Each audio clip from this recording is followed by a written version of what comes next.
Hey guys, welcome to episode 10 of the Firstborn's Coach. Wow, it is episode 10. Indeed, the Lord is faithful.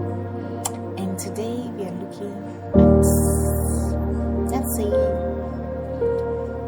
the last of the attributes so far that makes a firstborn. And guess which attribute this is? Influence. As a firstborn, you carry influence. Knowing, and you have never known, you've known. I'm telling you now, you carry influence. You carry influence in your tongue. You carry influence in your actions. You carry influence as a firstborn. Yes. And I just want us to look at two examples. Yes. One is Reuben, who is our always go-to example. And then the other is the daughter of Lot, the firstborn of Lot. And so, in Genesis 37:22, the Bible says, "And Reuben said unto them, Shed no blood, but cast him into this pit that is in the wilderness, and lay no hand upon him, that he might rid him out of their hands, and to deliver him to his father again." As much as Reuben had his shortcomings, we see he was still operating in his office as a firstborn. And so Joseph is here telling them how the stars and the sun and everything is bowing to him, how their sheaves of wheat are bowing to him. And that did not rub the right way with his elder brothers. Remember, he's the youngest.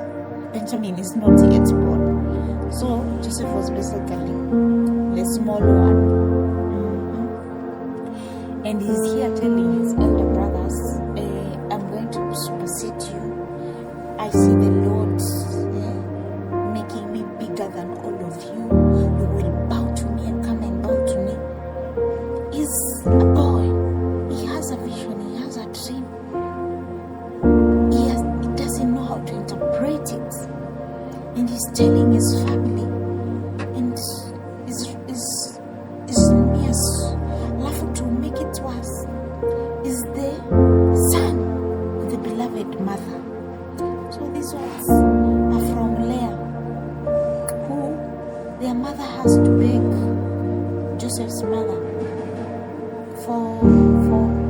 and buy his husband to sleep in his house. So yes, children do notice. Yes, they do notice more than you can get to know. As a psychologist, I can tell you for free, children do see. Yes.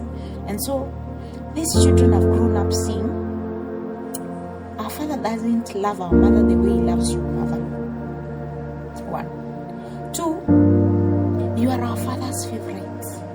Us, that he has never given us coats. He has never bothered. But you, anakushomia, he sews for you a coat of many colors. You are our father's favorite child. And you are here now telling us that we shall be bowing down to you. Is it not enough that you have taken away from us? You want to take even everything. And now we start bowing to you. As who? You are the last one. And so, the father sends Joseph to take food to his brothers. And so, when his brothers see him from afar, they start plotting of how they want to kill Joseph. And so they plan, they say they will feed him to the foxes. They will tear him. They will kill him, then pretend it's the fox that killed him. Then Reuben, in the midst of these debates, Reuben becomes the voice of reason and tells him, do not shed blood. You don't want to be murderers. This is your brother. You cannot kill him. Let's do this. Let's put him into that pit. It is empty. Yes. And so in his mind, is telling them, put him in this pit, don't kill him. Then later, you will come and take his brother and take him to his father so that he rectifies the wrong he has done to his father. I think, as a firstborn, he felt if he did that, the relationship between him and his father will be restored. And so, when you continue to read down, the Bible says these brothers listened to Reuben and put him in the pit. They took his coat of many colors, tore it, sprinkled blood on it, of the sheep, and now pretended and went home and pretended. And I think Reuben, in his office of being a firstborn and doing 1, 2, 3 different duties, didn't notice when these boys came, took their brother and sold him. So him, after they have gone, he comes back to check the pit. The brother is not there. He starts wailing. He didn't know they are taking him. But see the influence he had. In the midst of them, he hated to kill their brother. He changes their perception and shifts them from killing and putting him in the pit. And even after putting him in the pit, they didn't kill him, they sold him instead. Reuben, the firstborn, influences his siblings against harming Joseph. Imagine if Reuben was not the voice that influenced them the other way. They would have killed Joseph.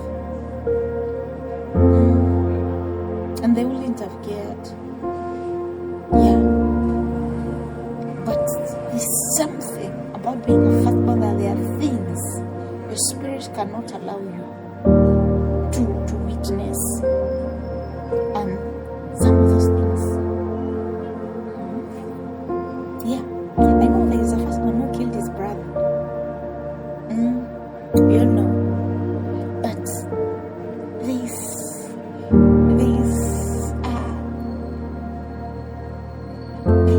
something that just tells you.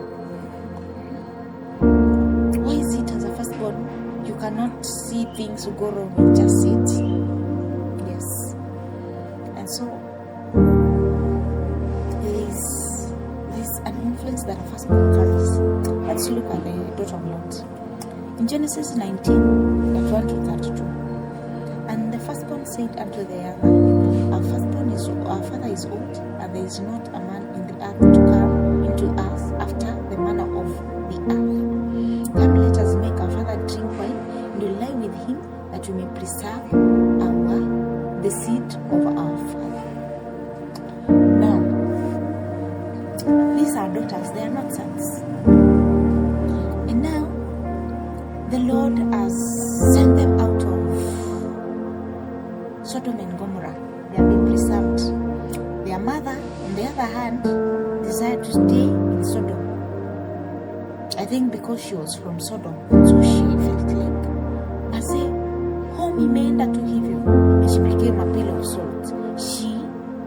She desired to be at home, which is Sodom, that the Lord was bringing fire and brimstone down. She became a pillar of salt. And so Lot is left with his 2 daughters.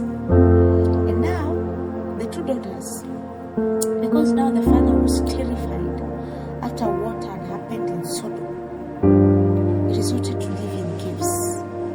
Lot, who was living in the plains of Jordan, Lot, who was thinking rich, wealthy, that their richness and Abraham could not be withstood in the same place. That same Lot is now living in a cave with his daughters. And now they have been separated from everyone. There's no interaction with anyone. The elder one sits and as they are discussing, they are saying, now the men who want to marry us refused to come with us. They remained in Sodom and they were burnt. Now we are here, we are getting older, we are not interacting with people. What shall we do? Our father, since after Sodom, is drinking a lot of wine, okay? Let's do this. Let us make him drink wine so that he's very, very drunk. When he's very, very drunk, we shall sleep with him. Yes, we shall have sex with him so that we can conceive.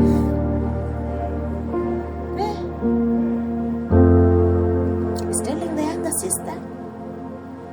And guess what? That same night, they make their father drink. And when their father is very, very drunk, the elder sister, the firstborn, goes and lies with his father. And before his father can realize what has happened, she was gone. She conceived. The next night, she tells her sister, "Me, I slept with our father yesterday. Today is your turn. Go in. We'll make him drink again to sleep with him." Exactly. Same happens. He listens to what the elder said. We have to preserve the seed of our father, the inheritance of our family. And after that, when they have slept with their father, they conceive and they both get sons. The firstborn gets a son called Moab, who is the father of Moabites. Where Ruth came from, where Naomi went, the land of Moab. The descendants of Lot were born from the firstborn of Lot. And now, the second one begets the Ammonites. Yes. So, you want to tell me again, your voice does not have influence as a firstborn? You want to tell me again, your actions do not have influence as a firstborn? Look. Reuben influenced his brothers against killing Joseph. Lot's firstborn daughter influences his sister so that they preserve the sin of their father. When they sleep with their father, they are committing sin. It's not that they did not know. They did it knowing very well. They slept with their father and got sons. And because the firstborn is the one who placed that idea inside them.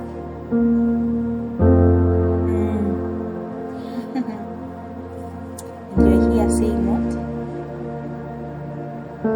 The firstborn doesn't have influence. Look at Jesus. He's the greatest influencer.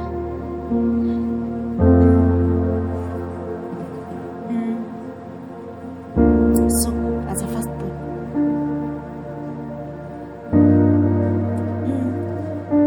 I just want you to look at your life, darling.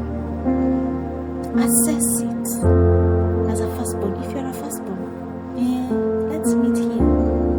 Assess it and tell me.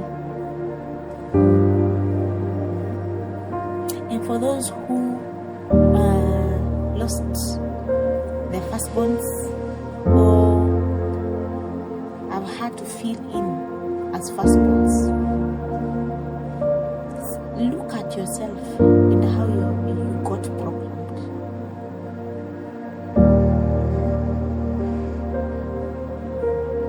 So even you parents who have children who are firstborns, you ought to recognize these attributes in your children, because these attributes also predispose them to certain weaknesses.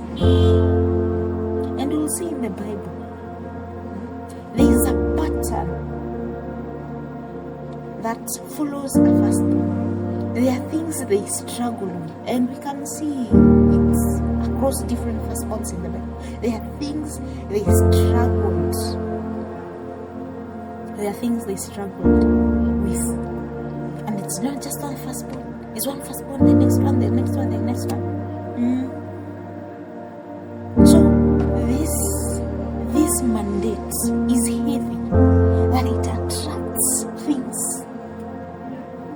And I was wondering, how do we go about getting to see these weaknesses or these attributes and weaknesses?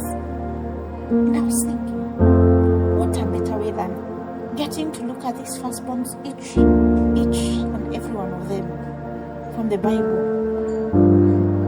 from Genesis to Revelation, that we look at the different firstborns and how their lives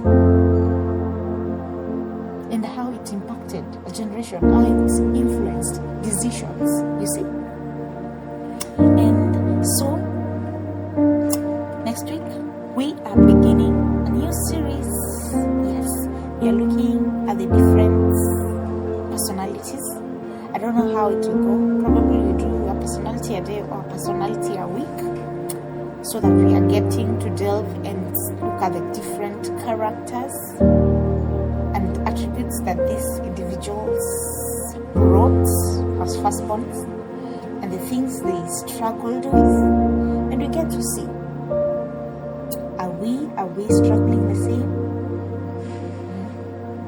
And also, as we get to look at this, also we'll get to do a prayers that will enable us to overcome and be more diligent and be more vast and get to live in the fullness of being a firstborn in the excellent way that pleases the Lord. Yes, can be excellent but in a different way. So excellent way that pleases the Lord. And so for that we are closing the attributes that make a firstborn. Leave a comment and tell me, so far, what have you picked? And if you have not watched the other 9 episodes, go back. Get to walk with us this journey as we trust the Lord in whichever way He leads us. See you and God bless you. Bye bye.